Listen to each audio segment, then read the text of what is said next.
Et au 18e jour de l'invasion russe, ce qui frappe, c'est la résistance militaire à Kiev notamment, mais aussi la résistance des Ukrainiens. Moscou visait un blitzkrieg, une guerre éclair, mais les choses ne se passent absolument pas comme elle l'avait prévu. Alors d'où vient cette résistance? Puise-t-elle sa force dans l'histoire du pays? On en parle avec vous, Philippe Nomiak. Merci d'avoir accepté notre invitation. Vous êtes auteur d'un livre, Ukraine 1933, Holodomor, itinéraire d'une famille et témoignages de survivants aux éditions Bleu et Jaune. Pouvez-vous, pour nos téléspectateurs, nous faire un bref rappel historique sur ce qu'est le Holodomor? Qu'entend-on par ce terme qui en ukrainien signifie, je crois, l'extermination par la faim? Holodomor est la jonction des deux mots Moret et Holodom, assassiné par la faim.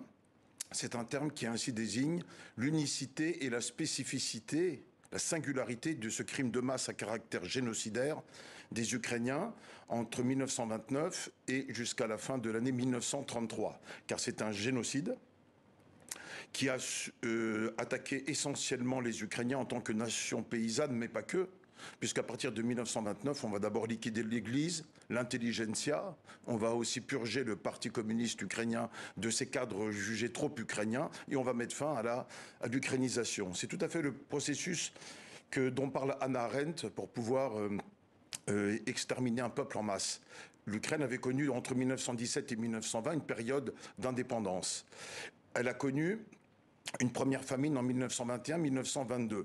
Les bilans du communisme en Ukraine, c'est environ 8 400 000 victimes. Avec la famine de 21-22, la famine de 46, qui sont des crimes de masse du communisme, mais qui ne sont pas des génocides. Il y a aussi les grandes tueries de la Grande Terreur de 37. On ne va pas refaire toute l'histoire, malheureusement, parce qu'on n'a pas le temps. Le Holodomor, il y a eu combien de morts? On le sait, des millions, dit-on. Disons que pour le pic du Holodomor, qui commence à l'hiver 32-33, où là, la famine est totale, on estime qu'il y a aux environs de 5 millions de victimes, auxquelles il faut ajouter les victimes de la collectivisation. Car quand commence la spoliation de tout bien alimentaire chez nos paysans, l'Ukraine est déjà collectivisée.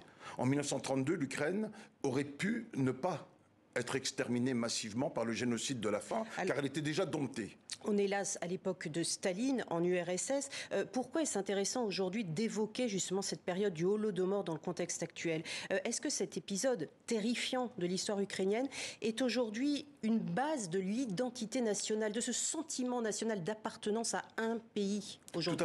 Tout à fait, parce que tous les peuples soviétiques ont subi les crimes du communisme, y compris les Russes, qui en ont été victimes. Mais les Ukrainiens ont la spécificité du génocide par la faim. Déjà, le terme Holodomor indique l'unicité du meurtre de masse.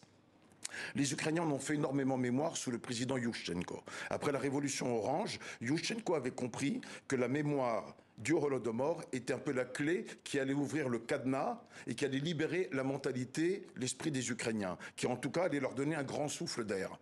Alors Yushchenko, en 2008, va faire voter une loi par le Parlement ukrainien indiquant que le Holodomor est un génocide. Ensuite, il va défendre cette loi au Parlement européen, où il sera reconnu comme crime de masse et crime contre l'humanité à l'encontre du peuple ukrainien, et il sera aussi reconnu à l'ONU, crime de masse et crime contre l'humanité. Mais là, la Russie, déjà, en 2008, va opposer son veto. Elle ne veut pas utiliser le mot génocide. Voilà, il y a pour l'instant, aujourd'hui, je crois, 10 pays seulement qui ont reconnu... Une trentaine de pays l'ont reconnu comme génocide. Excusez-moi, une trentaine de pays l'ont reconnu comme génocide. Je reviens à ma question, ça a soudé ce rappel, parce que ça a été longtemps caché, ce rappel historique a soudé les Ukrainiens, et ça peut leur donner aujourd'hui la force de combattre l'ennemi russe. Ça a énormément soudé les Ukrainiens, car il y a eu 20 000 livres publiés. Dans toutes les villes, il y a eu des monuments. C'est enseigné aux enfants aujourd'hui dans les cours d'histoire?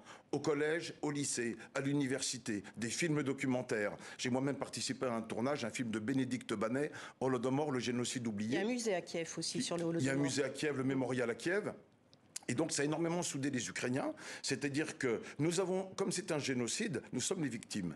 Mais si vous dites génocide, qui est l'auteur? Évidemment, tous les regards se tournent non pas vers la population russe collectivement. Yushchenko n'a jamais n'a jamais accusé les Russes collectivement de ce crime. Mais on va vers Moscou. On va vers le Kremlin, parce que le Holodomor a permis la russification linguistique des Ukrainiens. Ça a mis fin à une grande partie de l'identité ukrainienne. Très brièvement, Monsieur Nomiak, il reste 20 secondes. Quand on entend qu'à Mariupol, aujourd'hui, il y a des gens qui se battent pour avoir à manger, ça vous rappelle Très triste souvenir. Oui, ça rappelle ma famille est en Ukraine centrale, elle est inquiète. Ça rappelle le cauchemar que la Russie communiste a imposé aux Ukrainiens. Et les Ukrainiens se disent plus jamais ça. Plus jamais ça, pour l'instant ils le vivent pourtant. Merci beaucoup Philippe Nomiac. Merci au nom de tous les miens, chère madame. Merci beaucoup d'être venu donc, pour ce livre à lire, Ukraine 1933 Holodomor. Merci à vous. Et